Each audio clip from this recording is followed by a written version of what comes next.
இந்து சாஸ்திரத்துல ஒரு மனிதன் அவனோட திருமணத்திற்காகவே விரதம் இருக்கக்கூடிய ஒரு நாள் தாங்க இந்த பங்குனி உத்திரம். சரிங்களா? ஸோ இந்த பங்குனி உத்திரம் ஸ்பெஷல் என்ன அப்படின்னா, எல்லா கோயிலும் ரொம்ப வெகு விரைவாகவும் சிறப்பாகவும் வழிபாடு நடக்கும். எதற்காக அப்படின்னா திருமணத்திற்காக மட்டுமே. ஏன் அப்படின்னா எல்லா இறைவன்களும் திருமணம், திருக்கோலங்கள், திருக்கல்யாணங்கள் நடக்கக்கூடிய நாள் தான் இந்த பௌர்ணமியும் பங்குனி மாசமும் உத்திர நட்சத்திரமும் சேர்ந்து வரக்கூடிய நாட்கள். சரிங்களா? ஸோ இந்த நாள்ல ஒரு இளம் வயது உள்ள ஒரு பெண்ணோ ஒரு ஆணோ தனக்கு திருமணம் வேணும் அப்படின்ட்டு அந்த தெய்வங்கள்ட்ட போய் மன்றாடி அவங்களோட ஒரு வழிபாடு செய்த மூலியமா அடுத்த வருடம் பங்குனி உத்திர நாள் அன்றைக்குள்ள அவங்க திருமண ஏற்பாடு செய்யறாங்க. எல்லா தோஷங்கள் இருந்தாலும் அதெல்லாம் தாண்டி இறைவனோட அனுகிரகம் நம்மளுக்கு கிடைக்கும் அப்படின்ற ஒரு நாள் தாங்க இந்த பங்குனி உத்திரம். சரிங்களா? ஸோ அன்றைய நாள் நாளைக்கு வருது.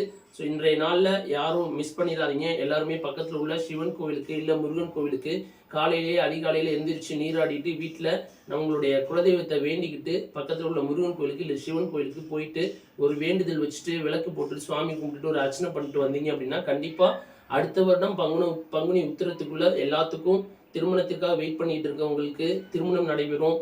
கணவன் மனைவி உறவுல எதுவும் சிக்கல் இருக்கு அப்படின்னா அவங்க கண்டிப்பா கோயில்ல போய் வேண்டிக்கோங்க. அந்த சிக்கல்கள் சீக்கிரத்துல சரியாகி கணவன் மனைவியா நல்ல ஒரு குடும்ப வாழ்க்கையை வாழலாம் அப்படின்னு சொல்லலாங்க. சரிங்களா? ஸோ இந்த பங்குனி உத்திரத்தை யாரும் மிஸ் பண்ணிடாதீங்க. நன்றி நண்பர்களே.